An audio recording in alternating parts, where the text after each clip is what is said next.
Voces del Periodista. El Club de Periodistas de México, con su brazo asistencial, la Fundación Antonio Sáenz de Miera y Frieital, presenta Voces del Periodista. Conduce Celeste Sáenz de Miera. Comenzamos.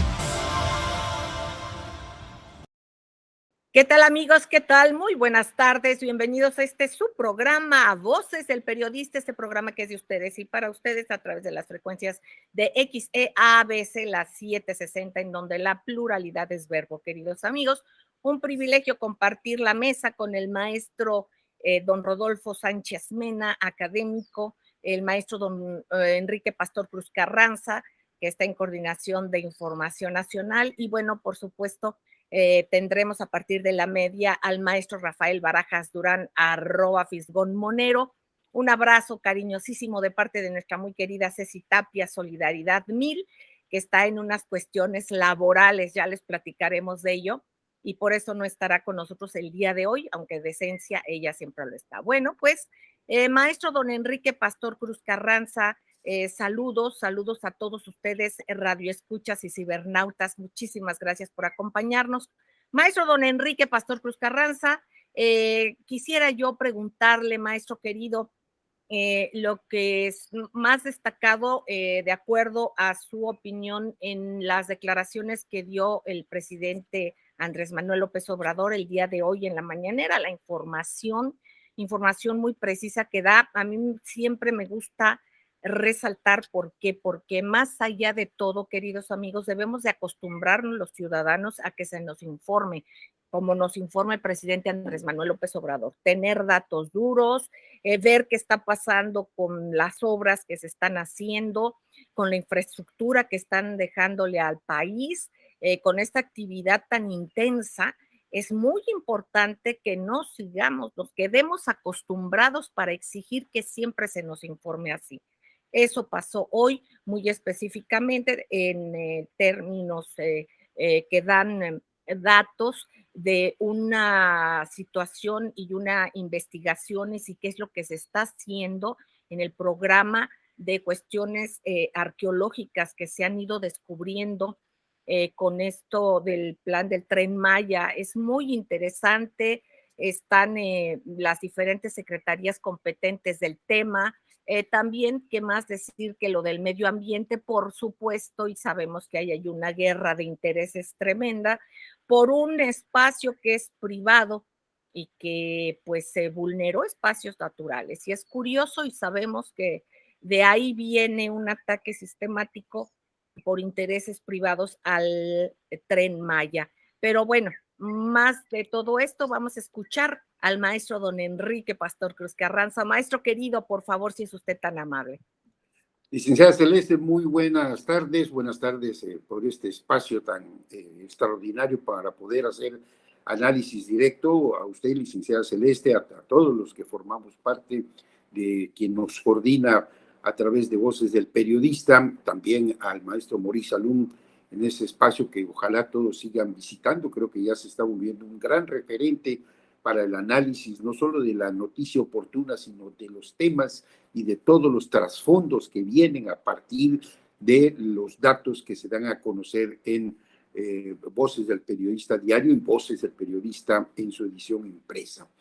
Licenciada, yo creo que ha quedado muy claro para todos los mexicanos el interés que hay por terminar de concretar el proyecto del Tren Maya que abraza a 5 estados de la República y en donde definitivamente esta región en Xel-Há, en la parte del estado de Quintana Roo, que ya ha tenido 3 modificaciones en sus rutas, y obviamente producto de presiones muy fuertes económicas de grupos empresariales, los cuales, como muchos intentos se hicieron en todas las entidades, y buscaron inducir, es decir, que la obra trajera consigo no solo el proyecto de unificar en un acto de justicia regional el abandono del sur-sureste del país, sino que esto fuera estrictamente un beneficio y un valor agregado a sus áreas de control y a la adquisición, que en su momento, yo quiero rememorar que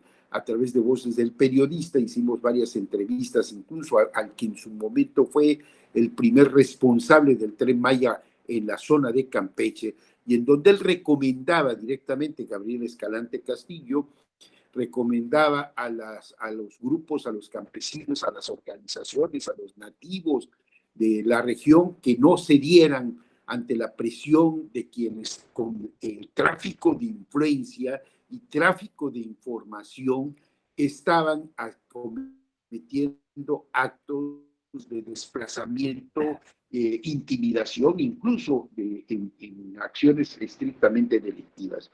Cuando vemos este tema de Xcaret, cuando vemos esta zona que sí tiene grandes vestigios arqueológicos, toda la zona peninsular los tiene. En cualquier pueblo que usted camine, donde vea usted las albarradas blancas, se va usted a encontrar incluso muchos de estas piedras forman parte de los denominados cuyos, es decir, templos arqueológicos que existen en toda esta región, donde se desarrolló una de las culturas más importantes del mundo, que fue precisamente la cultura maya.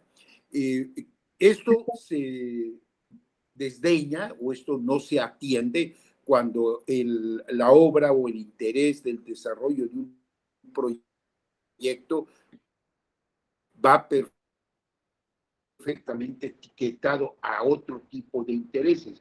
El control de los que están acostumbrados a traficar con la información política en beneficio de sus ingresos, pues obviamente genera este tipo de conflictos. En esta gira, una de las tantas que ha realizado el presidente en los 5 estados para darle seguimiento personal en el desarrollo de la obra, también ha quedado en evidencia lo que también hemos nosotros señalado sistemáticamente y que genera varias inconformidades y escozor. Yo creo que el periodismo que se hace en Voces del Periodista, en ABC Radio, a través de usted, licenciada, es un periodismo que tiene que coadyuvar, no es un periodismo de halago ni de incienso, pero tampoco es un periodismo de crear conflictos o circunstancias de alarma o apegarnos a ningún interés. Hay que coadyuvar al desarrollo y señalar las cosas. Y lo que se denuncia en la explotación de esas áreas que el presidente creyó que ya se habían suspendido, es lo mismo que está pasando con los terrenos de playas, con las playas privadas, que a pesar de que existe un decreto presidencial que elimina esa figura particular de dominio de playas, siguen dándose, y son los delegados que son desleales a la confianza del presidente junto con las instituciones. Es interesante porque tenemos un presidente que no es un presidente de gabinete, no es un presidente de oficina de clima, como dirían por acá, de oficina con clima. Es un presidente que antes de llegar a hacerlo, recorrió el país, lo conoce perfectamente y es muy difícil que traten sus propios colaboradores y coludidos. Por eso incluso se vivió el cambio en la dirección del Tren Maya, porque muchos de estas modificaciones de ruta no iban en el interés del óptimo desarrollo del proyecto, sino en beneficiar a los cuates o a las alianzas subterráneas, corruptas e inmorales, que al menos en esta cuarta transformación, lo ha dicho el presidente, no tendrán cabida.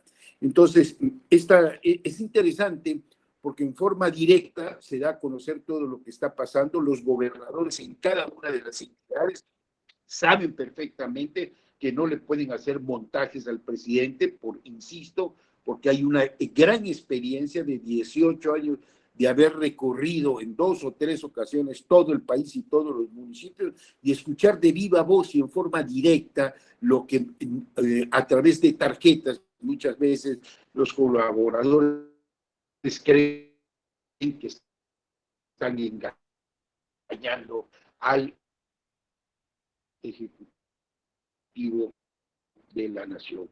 Por eso los que vivimos en esta región, de verdad, creemos que esta es una ruta maya y es toda esta zona hermosísima de Cozumel. El sudeste son estados que han estado abandonados, que han estado saqueados y que, como en el caso de Petróleos Mexicanos, han afectado su entorno, su productividad sustentable, como fue la pesca del camarón, y han sido saqueadas sus selvas con el carbón vegetal y con la siembra de transgénicos, siempre con la complicidad institucional, que eso es lo que hay que ir revertiendo. Es tan triste la historia de este sureste que el estado de Campeche es el que tiene las peores carreteras, a pesar de que durante más de 40 años ha sido la zona de donde, frente a sus playas en Isla del Carmen, se ha producido el excedente petrolero, la renta petrolera y la gran saqueo del mismo. Perfecto, maestro querido. Bueno, se está cortando un poco el audio. Aquí me están informando de cabina que se está cortando un poco el audio, pero bueno, podemos continuar. Si se me escucha bien, queridos amigos, y ahorita vamos a regresar para que cada quien recorte, vea bien sus espacios para que podamos optimizar precisamente la información con ustedes, queridos amigos. Bueno, pues quiero compartirles precisamente como un complemento de lo que está informándonos, comentando el maestro don Enrique Pastor Cruz Carranza, que precisamente, fíjense, en estos tramos del Tren Maya, en el que ahorita el primer tramo de Palenque a Chiapas, Escárcega, Campeche, son 228 kilómetros. En el tramo 2, que es Escárcega, Calquiní, Campeche, son 235 kilómetros. En el tramo 3 es Calquiní, Campeche, de Izamal a Yucatán. Así es que esto es interesante viendo todos estos datos, queridos amigos. Y por supuesto, en el tramo 4 es Izamal, Yucatán, Cancún, Quintana Roo, son 257 kilómetros. Hay que darnos cuenta que en todo esto está habiendo un trabajo interdisciplinario, están arqueólogos in situ y en gabinete, también antropólogos de manera física ahí presentes, así como gentes de bioarqueología, de restauradores, arquitectos, topógrafos, geómatas, drones, analistas de datos. Entonces es un trabajo al que hay que dar seguimiento y por supuesto hay que tener en cuenta esto que nos dice el maestro don Enrique Pastor Cruz Carranza. Vamos a ir un corte, queridos amigos, y enseguida regresamos. Gracias. Gracias, queridos amigos. Gracias por seguir con nosotros en XEABC, la 760 con Voces del Periodista. Escuchamos al maestro Enrique Pastor Cruz Carranza y vamos a escuchar al maestro don Rodolfo Sánchez Mena. Maestro querido, antes de irnos un análisis sobre el tema de la reforma electoral del señor presidente, que es un tema fundamental, vamos a lo internacional, maestro querido.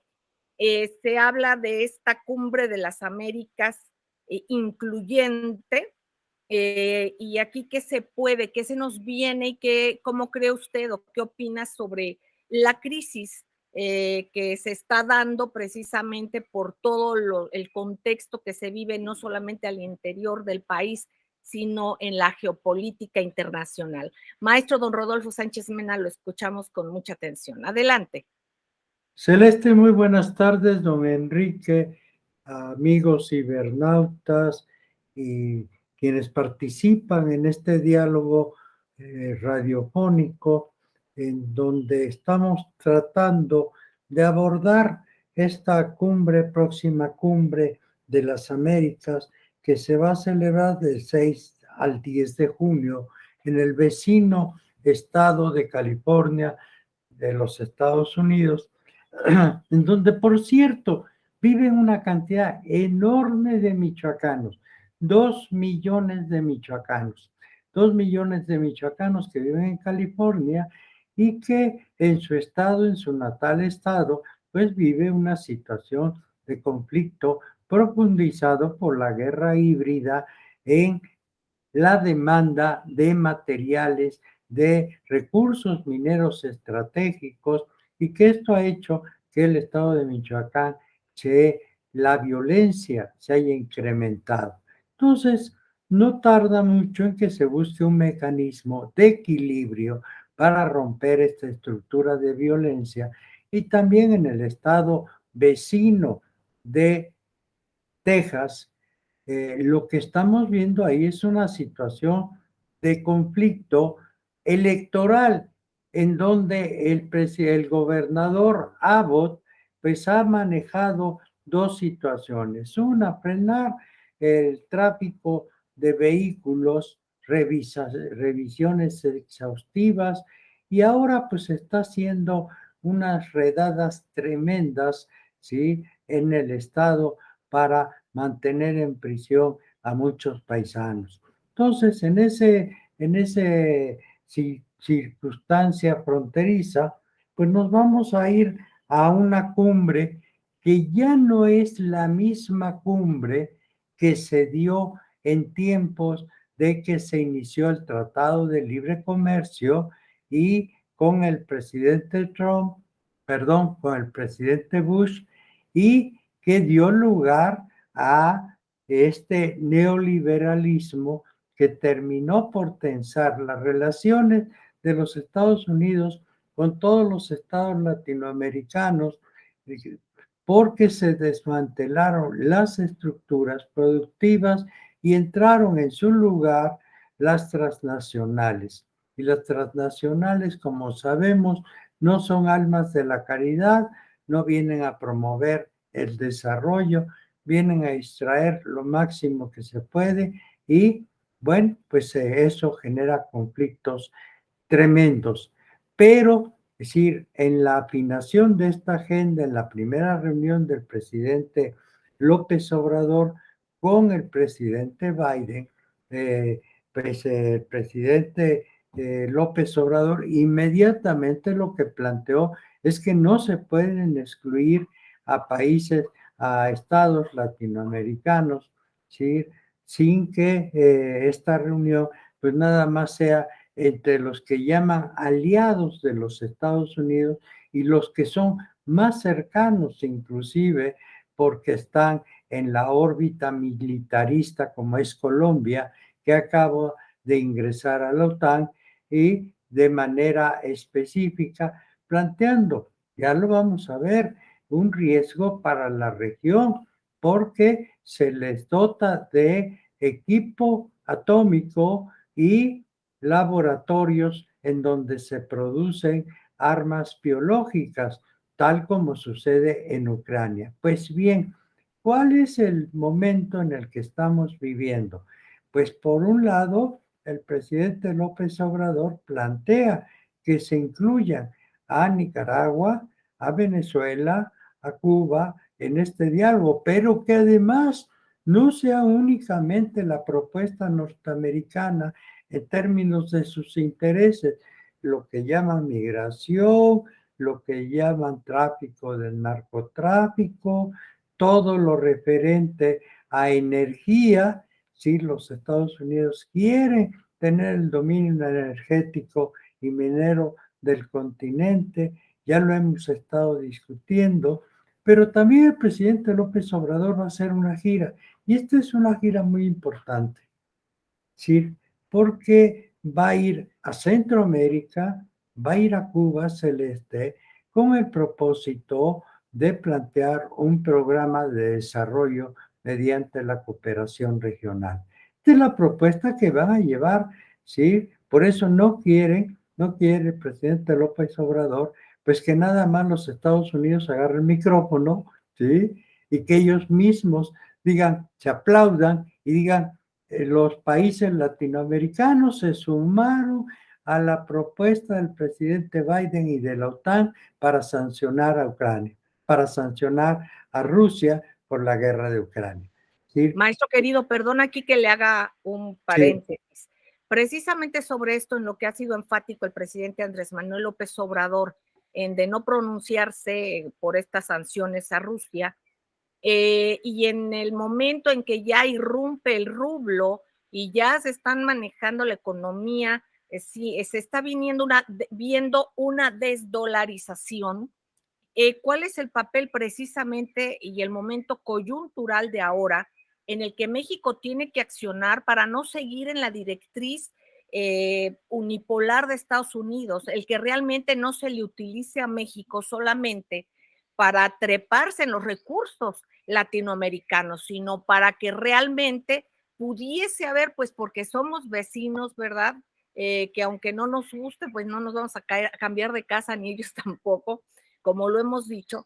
¿Y cómo se puede hacer para que este plan de desarrollo regional por cooperación no sea utilizado en nuestro país y que realmente, que sabemos que con el presidente Andrés Manuel López Obrador no va a ser fácil, ¿no? No puede ser así, pero sin embargo, yo creo que es muy importante nuestra lectura en el tenor de que antes México se supeditaba y ahorita estamos en una posición totalmente diferente. En el programa pasado, donde escuchamos al doctor Daniel Stulin, nos compartía y nos comentaba el futuro que tenemos los países latinoamericanos y más estamos bajo la dirección de un político nacionalista. Perdón por la interrupción, lo escuchamos. No, es una importantísima pregunta y que tenemos que responder porque la inquietud que justamente se tiene en el gobierno mexicano es por las crisis que se nos vienen, ¿sí?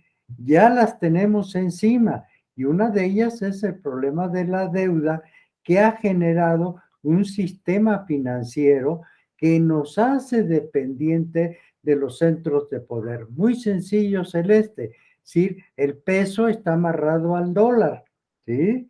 Entonces, si el dólar se desploma, pues nos desplomamos nosotros.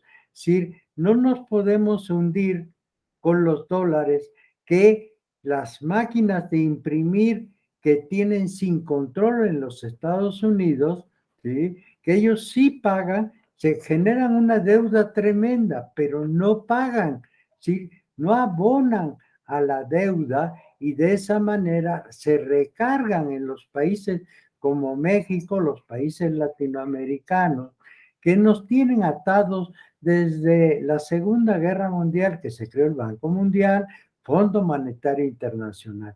Tenemos que cambiar el sistema financiero, ¿sí? Ese es uno de los problemas que tenemos y no podemos ir a California simple y llanamente diciendo el sistema neoliberal está vigente. No, el sistema neoliberal ya se derrumbó y lo que se está construyendo es un nuevo sistema mundial, pero un nuevo sistema mundial en donde prive la cooperación, el diálogo y los proyectos de desarrollo. Por eso es la inquietud del presidente López Obrador de ir a los Estados Unidos, ¿sí? Pero que no sea como cuando vino el presidente Fidel Castro a México, que le dicen, come si te vas. De eso no se trata, ¿sí? Si queremos un continente, un hemisferio unido, tenemos que plantear nuestras propuestas. Ya no estamos como hace 200 años, el plan Monroe, ¿sí? Que América para los americanos. Ahora el hemisferio tiene que ser de todos y principalmente para los latinoamericanos, que somos los que más aportamos, ¿sí? A la generación de riqueza en los Estados Unidos con nuestras materias primas, con nuestros alimentos, con nuestra mano de obra, ¿sí? Y por eso es muy importante encontrar también una fórmula para los migrantes. Los migrantes van a los Estados Unidos a generar riqueza, no van a generar conflictos y se requiere un mecanismo ordenado, pero para que haya un mecanismo ordenado se requiere el desarrollo de Centroamérica y de toda la región latinoamericana. Pero Centroamérica es en este momento un problema muy grave. ¿Por qué? Bueno, pues porque la violencia se ha ensoñado en la región, ¿sí? Y los Estados Unidos dicen que no van a dar un centavo porque se requiere que la gente ya no se combatir a la supuesta corrupción. Lo que han hecho los Estados Unidos es apoyar mecanismos de extracción de riqueza de la América Latina. No se puede argumentar que por la supuesta corrupción no haya inversión A Ucrania le van a dar 37,000 millones de dólares, ¿sí? Exacto, maestro. Más los 16,000 que ya le dieron. Esto es una cantidad enorme, como sucedió, Celeste, como sucedió con el Plan Marshall. Todo para allá y nada para acá. Exactamente. Y no obstante, que no se nos olvide, queridos amigos, que mucho del apoyo a lo que ellos le llaman corrupción han sido sistemas que ellos mismos han impuesto. El intervencionismo de Estados Unidos ha sido avasallador, pero ya son momentos de cambio. Hay que estar atentos en todo esto. Vamos a ir a un corte, queridos amigos, y no tardamos. Gracias. Gracias, queridos amigos, gracias por seguir con nosotros en Voces del Periodista, este programa que es de ustedes y para ustedes, agradeciendo siempre a nuestro queridísimo y maravilloso equipo técnico en ABC Radio, el ingeniero Víctor Melara García, el ingeniero Ciris, y gracias a la infraestructura de Voces del Periodista, gracias Jonathan Álvarez, gracias Digital Vision, Leito querido, por supuesto, gracias a Fran Tapia, y pues a todos las compañeras y compañeros que nos apoyan. Bueno, pues ya se encuentra con nosotros el maestro Rafael Barajas Durán, @Fisgón Monero. Es un privilegio siempre, maestro querido, tenerle aquí. Y bueno, en todo el contexto de lo que se ha estado platicando, nos decían el maestro don Enrique Pastor Cruz Carranza, la parte del Tren Maya, de todos los intereses que hay detrás de esto, el maestro don Rodolfo Sánchez Mena, viendo toda la circunstancia de lo que viene precisamente por esta reunión de las Américas y el plan de la postura de México, que siempre es importante recalcar que no es lo mismo antes que ahora. Así es que la postura de México no será utilizada, hay que tener ese cuidado, porque bueno, pues ahora nos damos cuenta que después de lo que se está viviendo en la parte de Euroasia, digamos, con la desdolarización, la irrupción del rublo y todo lo que ya está pasando, haya una ruptura en la Unión Europea, ya están países comprando en rublos el gas, entonces hay que estar atentos en todo esto y obviamente apuntalar para el mejor escenario, pero antes que nada primero la patria, así es que en ese contexto estamos. Pero además de todo, fíjense nada más, en esta cuestión donde nos va colocando el maestro don Rodolfo Sánchez Mena de la geoestrategia, ahora vámonos en lo muy local, en lo que viene y sobre todo en este planteamiento del presidente Andrés Manuel López Obrador sobre una reforma electoral. Maestro don Rafael Barajas Durán, es importantísimo que nos dé usted su análisis, su lectura, por favor. Adelante, maestro. No creo que mi análisis sea importante, pero te lo doy. Yo estoy convencido de que, una de las deudas históricas que tiene la clase política con los mexicanos es, sin lugar a dudas, la de la democracia. Sin lugar a dudas, uno de los motores de la Revolución Mexicana, una de las causas por las que estalla la Revolución Mexicana, es por la democracia. Es decir, el lema de sufragio efectivo, no reelección, es claramente una bandera democrática que movilizó a la gente en 1910. Y todos sabemos lo que pasó con la democracia mexicana en lo que restó del siglo XX.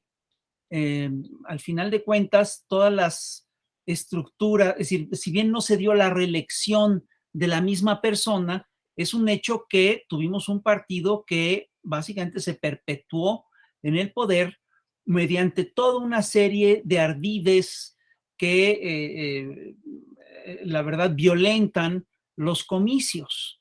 El sufragio efectivo, si bien no hubo reelección, el sufragio efectivo muy rara vez se cumplió en el siglo XX. Y esto llevó, entre otras cosas, a la creación del Instituto Nacional Electoral a finales del siglo XX, principios del siglo XXI. No se nos olvida que en la década de los 80 en México, el PRI se dividió, se creó una corriente democrática que salió como candidato Cuauhtémoc Cárdenas, y pues que hubo un fraude electoral de altos vuelos en el 88 para implantar a Carlos Salinas de Gortari.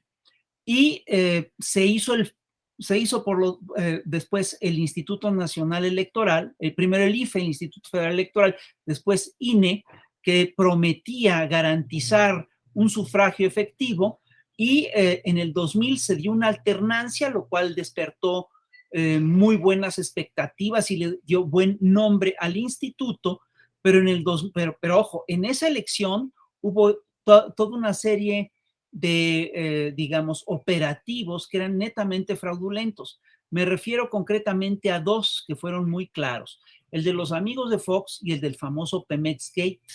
Eso fue fraude electoral y las dos cosas salieron impunes.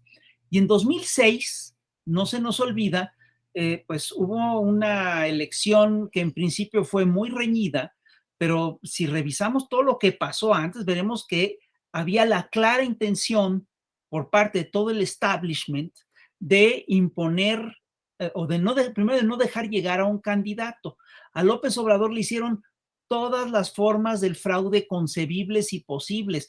En un país que tiene gran tradición de fraudes electorales, lo quisieron sacar de la boleta, le hicieron una campaña sucia, y después vimos cómo fue una elección, el resultado final dio una diferencia de menos del 0.5% y estaba plagado de irregularidades. Y ahí es donde el IFE apostó toda la credibilidad que había conseguido en el 2000 y la sacrificó en aras de implantar a un candidato. El IFE y el Tribunal Electoral, los dos. Porque si revisamos el análisis que hizo el Tribunal Electoral de aquella elección, vemos que decía que todo el tiempo se había metido el presidente de la República, Vicente Fox, a hacer campaña a favor de uno de los candidatos. Es decir, había razones sobradas para cancelar esa elección. Y además tuvimos, pues, la elección del 2002. Entonces, a mí me parece que es un acto de congruencia que un candidato, que un presidente que llega después de dos fraudes electorales muy documentados, busque hacer una reforma que trate de evitar la cadena de fraudes que se había dado en nuestro país hasta este momento. Entonces, sí hay un rezago histórico en materia democrática y sí la reforma que está presentando el presidente Andrés Manuel López Obrador es una reforma que busca, primero, garantizar elecciones limpias, elecciones transparentes, elecciones seguras, y también lo que busca es abaratar el costo del Instituto Nacional Electoral, que es, sin lugar a dudas, uno de los más caros de todo el planeta. Entonces, si revisamos las propuestas, es decir, es muy chistoso porque la oposición, el PRI, el PAN, el PRD, Movimiento Ciudadano, ya anunciaron que están en contra de esta reforma. Pero lo que primero que uno se preguntaría es, ¿y con qué autoridad viene el PAN o viene el PRI o viene el PRD a decir que se está haciendo una reforma que no es democrática? Si ellos son los grandes autores del fraude electoral en nuestro país, ¿de qué están hablando? Se está haciendo, es normal que protesten, porque esto es una reforma que se está haciendo en contra de todo el sistema político que les permitió perpetuarse mediante el fraude. El neoliberalismo se perpetuó en nuestro país mediante el fraude. Ahora, si revisamos cuál es la reforma que plantea Andrés Manuel López Obrador, vamos a ver que es una reforma bastante razonable. Se plantea básicamente un modelo de representación proporcional directo con base en 32 listas regionales.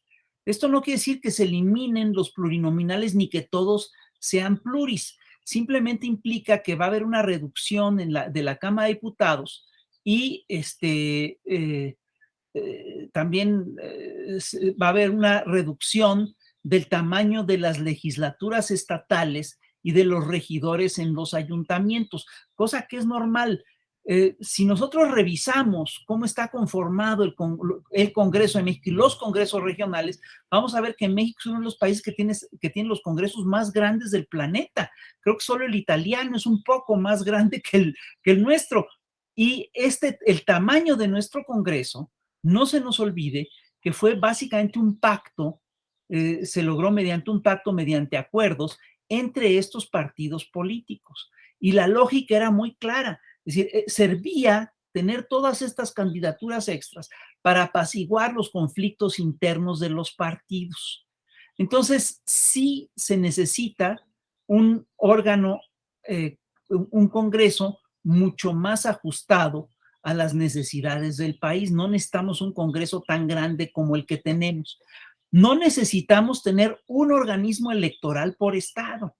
Es decir, si ya tenemos un organismo electoral nacional, ¿para qué necesitamos el organismo electoral por estado? Que además son organismos electorales que cuestan fortunas, con sueldos altísimos. El otro día yo leía un análisis que se hizo sobre la Cámara, sobre el INE, y son más de 100 los funcionarios del INE que ganan más que el presidente. Digo, la verdad es un organismo verdaderamente oneroso. Y yo estoy convencido, además, de que la intención es efectivamente democratizar el sistema electoral mexicano. Yo estoy convencido también que la oposición, que ha hecho su carrera política alrededor de todo este sistema electoral, se va a oponer. Y es un hecho que para cambiar muchas de las cosas que están propuestas en la reforma, se va a necesitar una mayoría calificada, y entiendo que Morena no la tiene. Pero entonces, yo creo que esto, lo que se está vislumbrando, es que la reforma electoral va a ser, al igual que la reforma eléctrica, una de las cosas por las que vamos a tener que pelear los mexicanos en los próximos años. Y esto nos pone de regreso, o nos regresa al hecho de que nosotros, de que una cosa es tener la presidencia de la República y la mayoría en el Congreso, y otra cosa es cambiar el régimen. El régimen es otra cosa. Una cosa es tener la presidencia y otra muy distinta es tener todo el poder. Sin Sobre lugar a todo, dudas, maestro, perdón que ya vamos al corte, sí, sobre todo perdón, que nos estamos dando cuenta que es un presidente que respeta la división de poderes. por Esto supuesto. no sucedía antes, simplemente se hacían los cambios y punto. Entonces, vamos a un corte y regresamos, seguimos con este análisis, maestros queridos. Claro que sí. No tardamos, queridos amigos cibernautas y radioescuchas, no tardamos, gracias. Gracias, queridos amigos, gracias por seguir con nosotros en Voces del Periodista, en una mesa en donde está el maestro Enrique Pastor Cruz Carranza, el maestro don Rodolfo Sánchez Mena y el maestro Rafael Barajas Durán, @Fisgón Monero, a quien seguiremos escuchando. Precisamente él nos habla sobre esta propuesta de nuestro presidente Andrés Manuel López Obrador sobre la creación del Instituto Nacional de Elecciones y Consultas, el INEC, precisamente para quitar mucho de lo que afecta y de lo que obstaculiza y de lo caro que resultan las elecciones en nuestro país. Así es que, entre otras cosas, nos hablaba el maestro sobre la cuestión de la desaparición, la eliminación de las diputaciones plurinominales y reducción del número de legisladores federales y locales, pasando también la Cámara de Diputados a 300, o sea, de 500 a 300, y la Cámara de Senadores a 96 senadores. Esto, entre otras cosas, queridos amigos, así como un cambio de modelo de elecciones.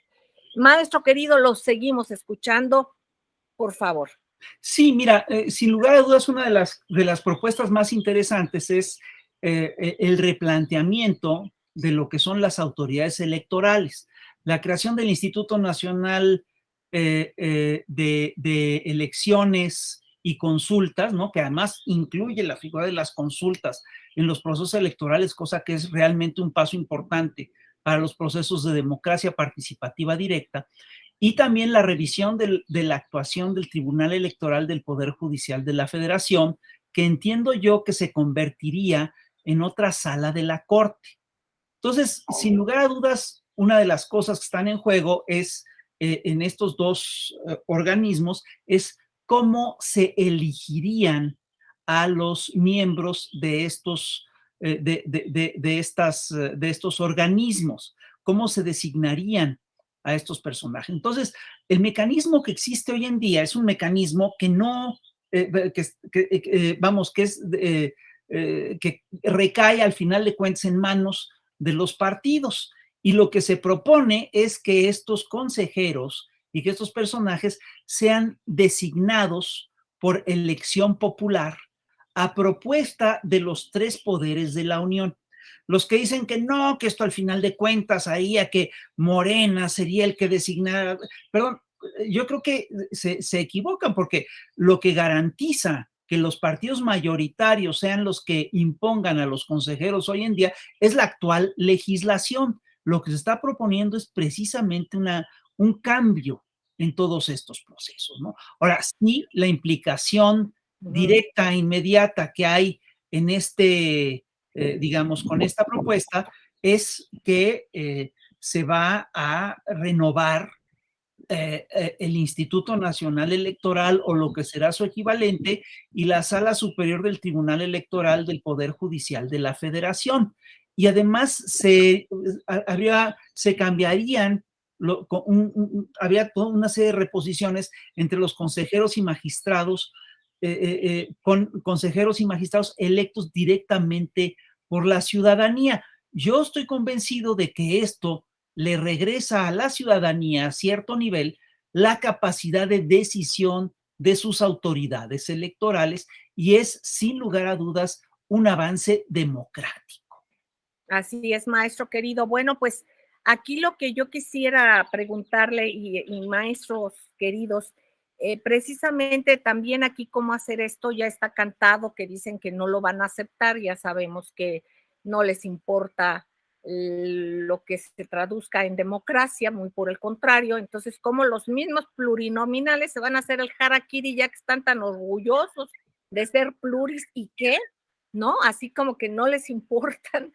Recordemos esas imágenes que tenemos muy frescas sobre el voto contra la reforma energética tan necesaria para los mexicanos, y aquí pues también las acciones que ya tenía el ajedrez el presidente Andrés Manuel López Obrador. Pero en este caso, ¿qué se podría hacer? Y por otra parte también, maestro, yo veo en esta propuesta, en este tema, la posibilidad de implementar el voto electrónico, cosa que me preocupa mucho por la intervención que hay precisamente en las redes. ¿De qué manera se pudiera blindar el voto electrónico, ya que nos hemos dado cuenta de los grandes fraudes que ha habido, que se han cuestionado mismísimo Estados Unidos y en otras partes del mundo? Entonces, que es posible hacerlas, por supuesto, en México. Aquí es quién pudiera hackear, quién no, de qué manera se pudiera blindar, o que hubiera una participación importantísima de ciudadanos como, digamos, vigilantes de lo que se esté dando a través de la parte electrónica. No sé cuál sería la manera, pero bueno, yo les pediría a los tres maestros darnos sus puntos de vista y para lo que se haya quedado en el tintero. ¿Les parece bien, maestros queridos? Sí. Vamos, maestro don Enrique Pastor Cruz Carranza, adelante. Sí, licenciada, pues es un tema muy intenso, muy apasionante esta propuesta de reforma electoral. Sobre todo, dicen los conocedores de la política que las cosas son en tiempo, momento y circunstancias. Normalmente las modificaciones en los órganos electorales se dieron inmediatamente después de un proceso electoral en el que el 2018 quedó en claro el empoderamiento de la sociedad y el respeto a la voluntad popular, que no solo llevó al cambio directo, democrático y contundente a favor del presidente Andrés Manuel López Obrador, sino las gubernaturas de la Ciudad de México con la señora Claudia Sheinbaum, Tabasco con el actual secretario de Gobernación, Veracruz y Chiapas, e incluso el estado de Morelos con una coalición. Este es un tema que va a levantar mucha ámpula por todo lo que lleva implícito en el tiempo político que esto significa y en la urgencia. Para mí creo que el cálculo no se hizo adecuadamente, con todo respeto al señor presidente, así como lo engañan de que ya se están ejecutando determinadas acciones de gobierno como la explotación en los mantos allá en Quintana Roo y las playas privadas que siguen privatizándose de la misma manera. En el momento en que se tenía la mayoría, se debió haber procedido con toda esa mayoría que se tenía en el Congreso. Hoy, obviamente, pues está la sucesión presidencial, que es una manzana que envenena cualquier tipo de acción gubernamental. ¿Por qué? Porque se adelantó la sucesión, y esto es como querer que un niño en una gestación de 9 meses nazca a los 6. Adelante, maestros queridos, y para la opinión posterior de los comentarios. Gracias. Maestro don Rodolfo Sánchez Mena. Adelante, maestro don Rodolfo Sánchez Mena. Sí, bueno, pues es uno de los temas fundamentales en la historia de nuestro país, cómo se integra la representación popular y cómo se constituyen los órganos de gobierno. Esto viene desde la independencia, cuando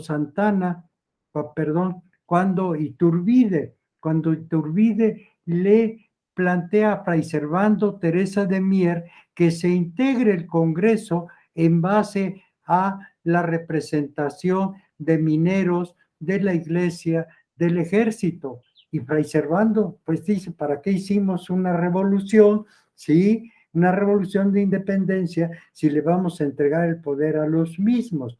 Este es un viejo debate y es muy importante que podamos abordarlo sin pasión y con documentación y con un análisis puntual, porque las últimas reformas, quiero decirle, desde el presidente López Mateos, que hizo la primera reforma para crear los diputados de partido, todo se hace en medio de un contexto y tiene que dar respuesta a cómo están constituidas las fuerzas y cómo se van a representar en el futuro. Tiene razón, don Enrique, esto se hace al principio de un gobierno, pero la finalidad es el acuerdo político para que las próximas elecciones sean de acuerdo cómo se conformaron estos órganos, tanto de elecciones como de calificación de las elecciones.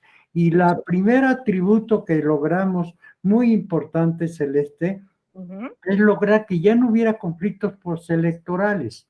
Ese era el problema inicial que se enfrentó. Hoy es otra la circunstancia y tenemos que analizar y debatir cuál es la nueva circunstancia, porque la elección de diputados por listas nos lleva a quienes definieron esas listas, ¿sí? Y cómo van a pasar como si fuera un régimen parlamentario por la votación y de cómo se va a integrar los poderes de gobierno. Pero es un tema que tenemos que verlo con calma y tenemos tiempo para hacerlo. Gracias, maestro. Maestro don Rafael Barajas Durán, adelante. Sí, hay una cosa más que yo querría recalcar de esta reforma.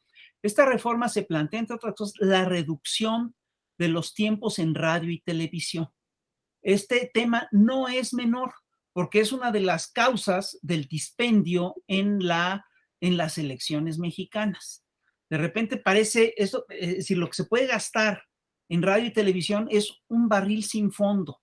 Y hay países, perdón, en los que las campañas son mucho más acotadas. Y además, aquí se convierte en una guerra de dinero que es verdaderamente inclemente. Y sí, acotar los tiempos de radio y televisión en estas campañas implica un ahorro sustancial. Se planteaba, entre otras cosas, dos cosas más que plantea la reforma que son muy importantes. Una es que los partidos sean subsidiados únicamente durante las campañas electorales, cosa que realmente tiene mucho sentido. Es decir, ¿para cuándo? Es decir, porque con eso te garantizas que no se mete que no hay dinero sucio, sino que ellos tienen su propia, digamos, un dinero que viene de una fuente clara y todo eso, pues hay que revisarlo, sin lugar a dudas. Y pues la otra cosa es pues que sí se va a supervisar cómo se están gastando estos dineros. Es decir, hay un ahorro significativo de 24,000 millones de pesos. Perdón, esto no es poca cosa. Es decir, sí se está tomando, creo yo, se están tomando medidas para buscar que las elecciones en México sean menos viciadas y sean más racionales. Son cosas importantes, creo yo. Por supuesto, maestro querido.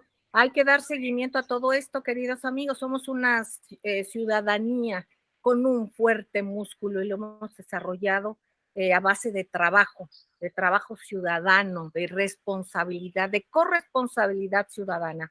Y hay que seguirlo haciendo. Hay que estar atentos a este tema fundamental. Les agradecemos enormemente, queridos amigos, su compañía, su confianza, su participación aquí en XABC, la 760, una radiodifusora totalmente plural. Y agradecemos también a quienes nos retransmiten de manera diferida, como es el Grupo Radio Turquesa, Frecuencias de la Pantera, y por supuesto puedan ustedes seguirnos en nuestro canal de YouTube. Les agradezco enormemente desde Voces del Periodista, maestros queridos, muchísimas gracias. Y a ustedes, queridos amigos, un beso tronadísimo. Cuídense mucho siempre y hagamos lo que nos toca. Gracias.